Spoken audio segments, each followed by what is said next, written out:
Hi folks, Mike Schramke with Larry Stovesand Equipment, America's largest selling KIOTI dealer and Tennessee's only 5-paw premier dealer. You're looking at something that doesn't happen much here, this white filth that falls from the sky. But right now, today, we're in the middle of February, it is 8 degrees outside. So what better day to talk about cold weather starting, operation, and preparedness than right now. I thought what I'd do, there's two major different types of engines. One that is a common rail diesel and one that's a mechanically injected diesel. This CK2610 has it's a non-emissions type engine. It doesn't have a common rail injection system, and it'll rely on the glow plug to help start it. This CK3510 is a common rail engine, and while it does have a glow plug, I won't need it today to start, and I'm going to demonstrate both of them. And neither one has been started, and you can tell that by the fact that there's snow on the seat.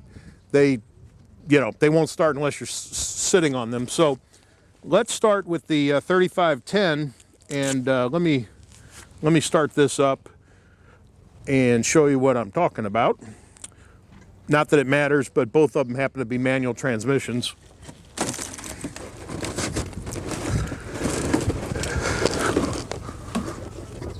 All right. So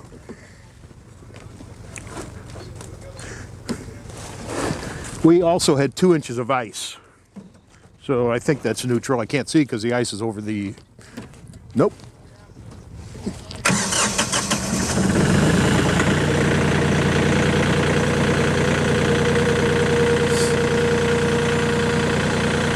And it's worth noting, after you start it, if you could possibly give it some time to warm up, and it's not as much the engine as it is the hydraulic system. That hydraulic oil is trying to move through the system, and while it'll work, it's very thick. That goes for especially if you have a hydrostat. If you could give the tractor 5 or 10 minutes to warm up, it would operate better. The hydraulics would move a lot faster. So anyway, you saw how easy the common rail is to start. I did not heat a glow plug, I just turned the key. Now, this is a CK2610, and it also will start on the coldest days. Jeez. But I'm going to turn the key forward for a moment.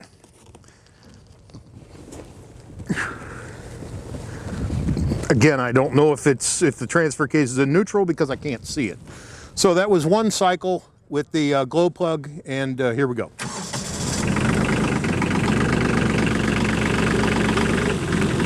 See, a little rough at first. It's extremely cold out.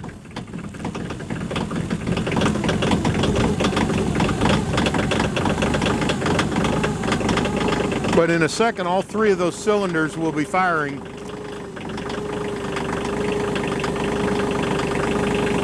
There you go, and there you go.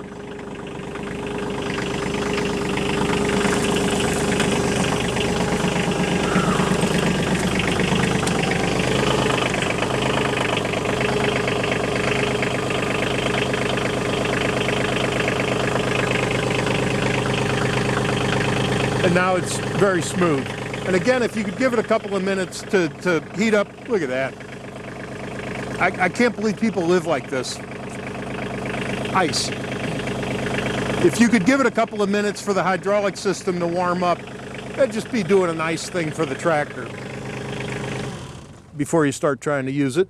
Another thing is any of these that have a clutch pedal also have a little swivel that you can push the pedal down and hang the clutch pedal overnight. And when it gets this cold, what it does is it keeps the clutch and the pressure plate separated, and it eliminates any chance that there's any moisture inside there that could have caused the clutch and pressure plate to freeze together. So I'll take you up close. I'll take you in close up, and I'll show you what I'm talking about.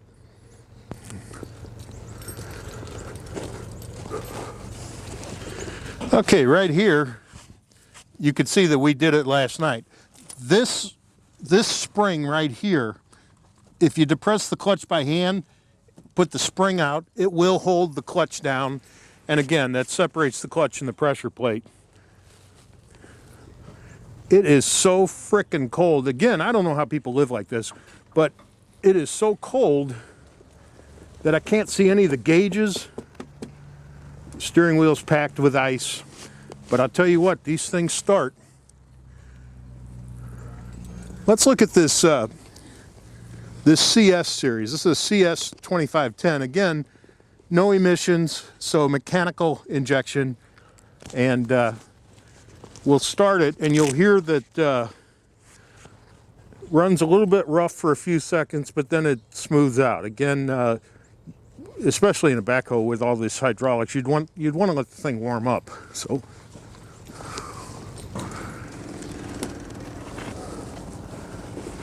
All right, this CS 25 horsepower mechanical injection. I turn the key, let the glow plug cycle. If it's extremely cold like this, you may even turn it off, turn the glow plugs back on and let it cycle again.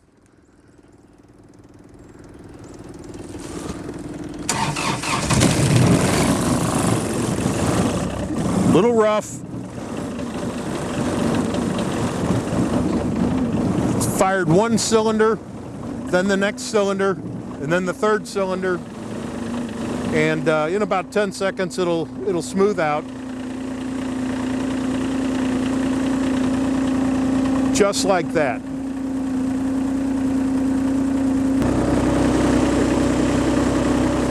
And if you're wondering how long to let it run, if I was going to use the tractor, what I would do on a day like this, and believe me, we don't get days like this, it's a rarity.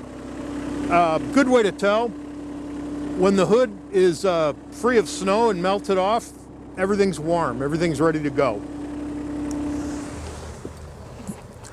This NX 4510 with the KIOTI KL 6010 loader gives me a good thing to talk about when it comes to the loader operation under extreme cold and the ice that we have.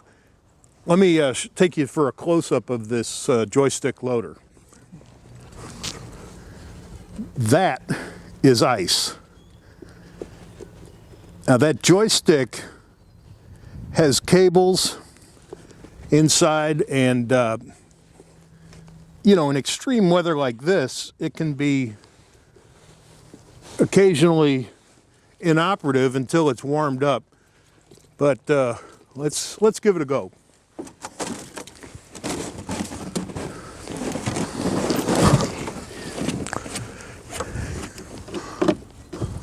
As soon as I carve a hole,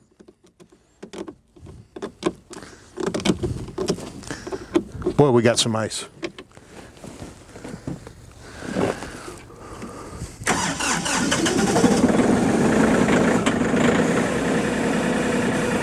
I didn't heat the glow plug. Well, it's not frozen. Except, check this, it's so cold my glove froze to it.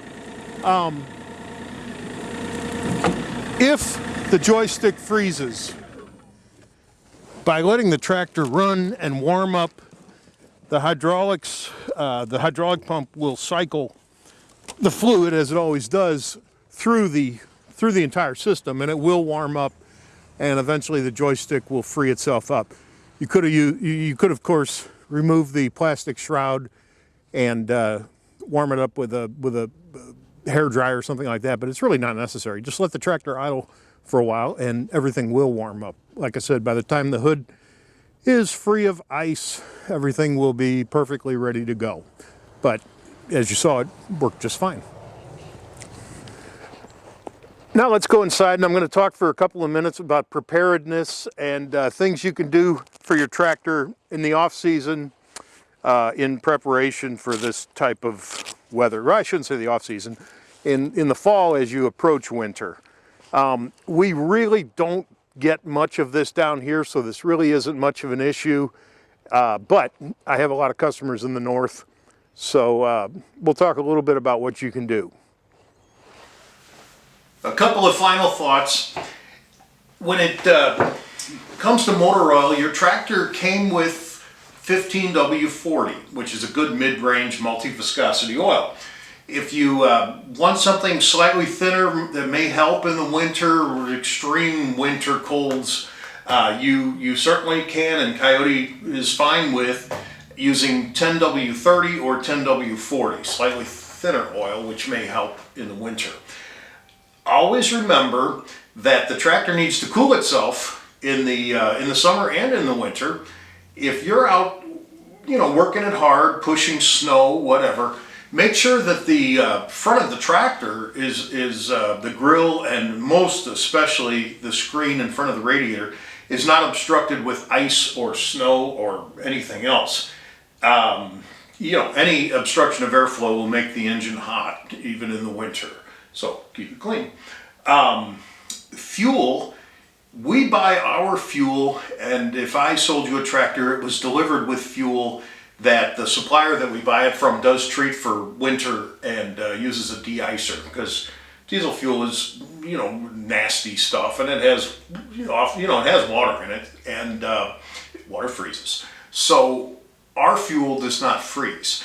If you need to ask your supplier if he or she does provide you with winterized fuel. If you're not sure, or if they don't know, simply buy some de-icer and add a shot glass full to each tank, and let it run for 10 or 15 minutes, and it'll work its way through the whole system, and it will not freeze. Final thought is block heater. I get customers that ask about block heaters, mostly northern folks, and for good reason. KIOTI does offer a block heater. It's the kind that you replace the engine block freeze plug with a push-in thing that goes in there and keeps it warm.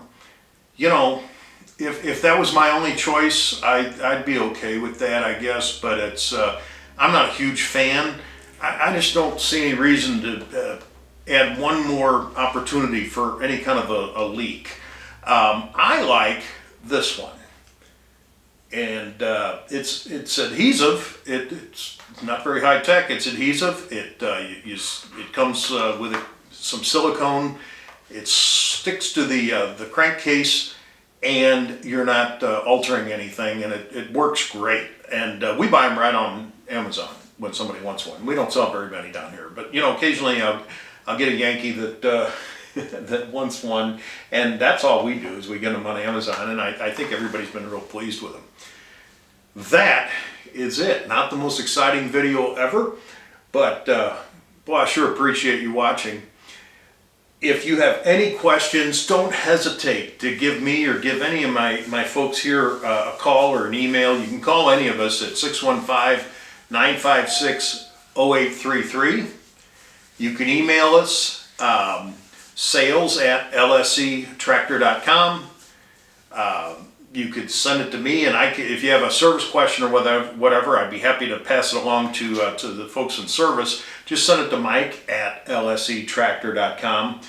And whether we sold you a tractor or not, I would like to help. So thank you very much. If you would be so kind as to subscribe, hit the little subscribe button and the bell next to it for notifications.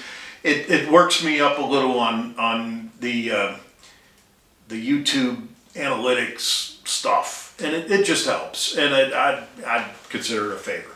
Thank you for watching my video.